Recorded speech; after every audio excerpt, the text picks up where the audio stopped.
Chers amis, bonjour. Nous sommes le mardi 7 mars 2023, il est 9h30. Quelques news de l'Arménie, de l'Artsakh et de la diaspora arménienne.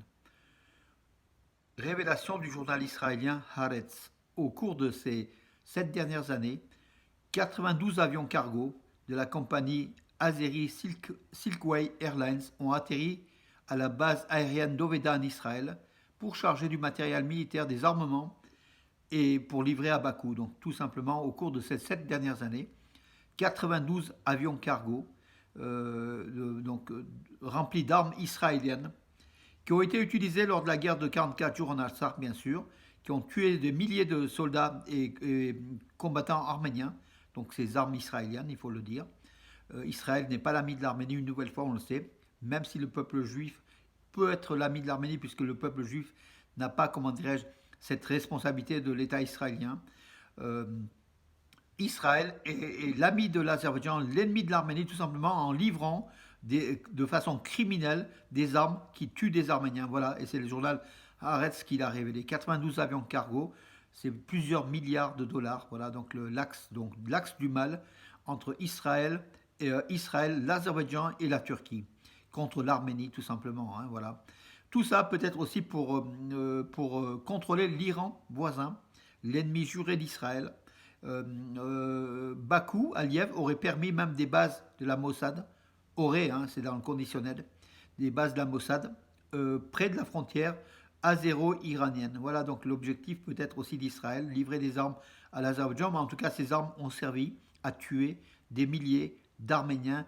Et ça, Israël sera toujours, comment dirais-je, complice de cette guerre turco-azérie contre les Arméniens par la livraison des armements, donc justement au profit de l'Azerbaïdjan. Voilà, Israël n'est pas l'ami de l'Arménie, et ça on le savait. Et ces données confirment les livraisons criminelles d'Israël au profit de l'Azerbaïdjan et pour tuer des Arméniens. Voilà l'état des choses, mes amis, qu'on sache. Mais ceci dit, sans haine contre le peuple juif, attention. Hein, donc il ne faut pas non plus aller dans le, comment dirais-je, dans ce secteur qui est fort dangereux. Les Juifs étant souvent amis des Arméniens, mais leur État, Israël, a une complicité criminelle avec l'Azerbaïdjan et la Turquie. Ça, on peut le dire. Peut-être au peuple israélien de se révolter, de dire qu'on fasse moins de milliards, quelques milliards de moins en chiffre d'affaires, mais au moins on garde l'honneur. Israël n'a pas l'honneur, qui pourtant est né d'un génocide de la Shoah, n'a pas l'honneur de respecter le premier peuple arménien qui a subi, donc le peuple arménien qui a subi le premier génocide du XXe siècle en 1915. Voilà donc cette complicité israélo-azérie criminelle, tout simplement. Alors, oui, une route est en train de se construire entre Gornitsor en Arménie et l'Artsakh. Elle est en cours d'asphaltage, donc dans un mois, elle sera prête. Donc on pourra, depuis l'Arménie, il y aura donc jusqu'à l'Artsakh, la frontière de l'Artsakh, il y aura une route, hein, donc une nouvelle route qui pourra peut-être, comment dirais-je, dupliquer celle de la Chine, hein, du corridor de la Chine. On n'a pas beaucoup d'informations hein, sur le tracé, donc de Gornitsor en Artsakh. Peut-être une bouffée d'oxygène, peut-être pour la population arménienne de l'Artsakh qui est soumise au blocus. Donc cérémonie religieuse des trois policiers arméniens donc hier en Artsakh, trois policiers arméniens qui ont été tués dans un guet-apens tendu par les combattants, par les forces armées d'Azérie, à la demande d'Aliyev, puisqu'on a su hier, Araïk Haroutunian, le président de la République d'Artsakh, a présenté lors du Conseil de sécurité de l'Artsakh, il a affirmé que nous avons rejeté l'offre de l'Azerbaïdjan, donc une offre de, comment dirais-je, dès le début des pourparlers, le représentant de l'Azerbaïdjan a affirmé que de toute façon, il faut dès le début que vous reconnaissiez, vous faites partie de l'Azerbaïdjan. Auquel cas, les Arméniens ont dit non, on n'est pas venu pour discuter de cela. Notre statut d'autonomie ou de république n'est pas remis en question. On est venu pour discuter du déblocage de la route de la Chine, de divers points. Donc la discussion a mal tourné, tout simplement, parce que les Arméniens ne veulent pas être sous le joug de l'Azerbaïdjan. Il est hors de question. Et donc les négociations donc du 1er mars, hein, ça a eu lieu, donc ça a été révélé hier, ont abouti donc à ce côté, comment dirais-je, à cette rupture. Et derrière, Aliyev a balancé, bien sûr, a balancé ses troupes pour tuer des Arméniens en conséquence de cette rupture. Donc pour imposer aux Arméniens, de faire partie de l'Azerbaïdjan tout simplement, hein, donc ce que n'en veulent pas du tout les Arméniens. Vous lirez le détail donc, beaucoup plus fourni donc, dans l'article que j'ai mis hier et qui est aujourd'hui sur ma page Facebook également et sur Arma News. Mais en tout cas, c'est préoccupant. Aliyev, à chaque fois qu'il a un échec, il balance derrière, il balance il fait faire des actes de sabotage, des actes criminels, bien sûr parce qu'il n'a pas abouti à ce qu'il voulait. La Russie a exprimé sa préoccupation face à la montée des tensions en Artsakh, sans toutefois nommer les agresseurs azéris. La Russie a affirmé qu'il y a eu des morts des deux côtés. Il semblerait qu'il y a eu 2 morts du côté azéri, 3 policiers arméniens donc aussi en face. Et ces morts du côté azéri, c'est sans doute des forces armées arméniennes qui ont répliqué, voyant donc l'attentat, ont répliqué parce que les Arméniens ont aussi des groupes armés le long de la frontière en fait, hein, aussi qui ont répliqué et qui ont tué 2 des terroristes, peut-être en blessant d'autres, voilà, qui ont été aidés par les forces russes à être évacués. Voilà. Au total, il semblerait qu'il y ait eu 5 morts, donc 3 Arméniens, 2 Azéris, mais certains parlent de 8 Azéris aussi. Hein, donc voilà, après les informations, elles sont ce qu'elles sont. C'est pas dans la guerre du nombre qu'on gagnera. En tout cas, toujours est-il que l'Azerbaïdjan n'a pas hésité à attaquer des policiers arméniens à l'intérieur même du territoire de l'Artsakh, de la République de l'Artsakh. Et ça, c'est un fait quand même, un fait assez rare. C'est un fait, comment dirais-je, exceptionnel qui mérite que les forces russes de paix puissent essayer de voir avec Bakou donc pourquoi ces états de violence, les Russes qui sont censés protéger ce territoire de l'Artsakh. La vie du dernier policier, du 4e policier arménien qui n'est plus en danger, donc il est gravement blessé par une balle au thorax, hein, voilà. Il est soigné à l'hôpital de Stepanakert, républicain de Stepanakert. Et puis son état est stationnaire, hein, jugé stationnaire, il est sous assistance. Hein. Il est suivi du moins dans le bloc de l'urgence.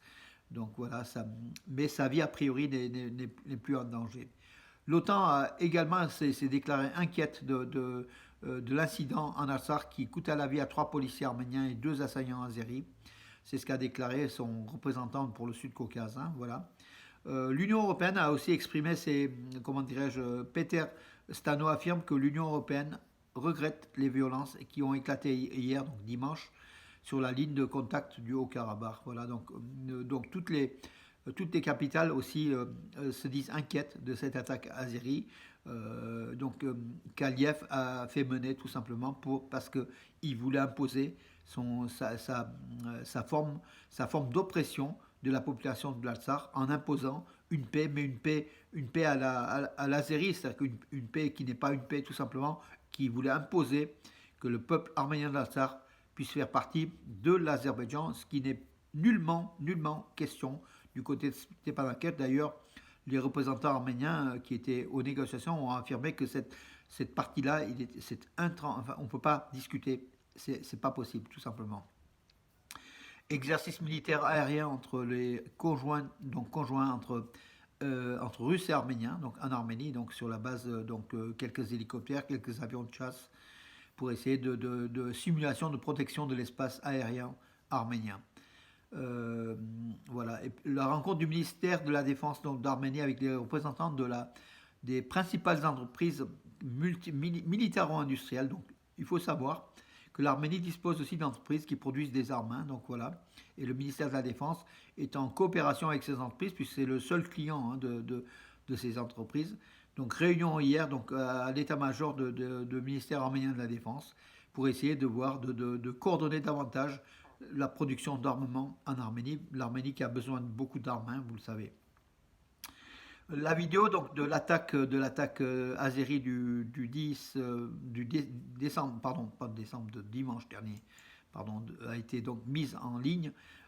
On voit clairement l'attaque azérie et le fait qu'il soit repoussé, qu'il soit même pris pour cible après par des tireurs arméniens. Hein. Donc voilà, aussi les Arméniens ne sont pas restés les bras croisés, fort heureusement. Hein. Voilà. Le match, donc c'est important, donc, ce mois-ci, donc c'est le 25 mars à Yerevan. le match de football Arménie-Turquie. Ça se passera donc à Yerevan pour le compte de l'Euro 2024 de football, hein. Les billets sont en vente déjà en ligne sur le site de la fédération. Ils seront bientôt en vente aussi au stade républicain d'Erevan avec présentation de la carte d'identité et chaque supporter ne peut pas acheter plus de billets. Voilà donc aussi les conditions demandées par la fédération arménienne de football. Alors, écoutez, j'en ai fait le tour tout simplement. Les drapeaux donc de l'Arménie et de l'Arménie occidentale. Pourquoi l'Arménie? Parce que la République d'Arménie, c'est la nôtre. On ne peut pas renier. On défend les couleurs, le tricolore arménien de notre République d'Arménie, qui ne représente que le dixième de territoire arménien. Et le drapeau derrière, c'est celui justement des 9 dixièmes du territoire arménien, y compris aussi l'Arménie orientale, hein. C'est l'Arménie occidentale, le drapeau de l'Arménie occidentale, qui est, comme vous le voyez, avec des signes très très anciens de l'époque de Tigran le Grand, du 1er siècle avant Jésus-Christ. Voilà, pourquoi ce drapeau? Tout simplement, ce jeudi, donc il y aura l'Arménie occidentale va élire des députés. Et ce jeudi, il y aura des débats par Zoom, des débats donc autour de ces députés, autour de ces élections législatives. De Valence, il y a quelques membres qui vont participer. On vous en dira davantage. Voilà mes amis. Sur ce, bonne journée et à demain.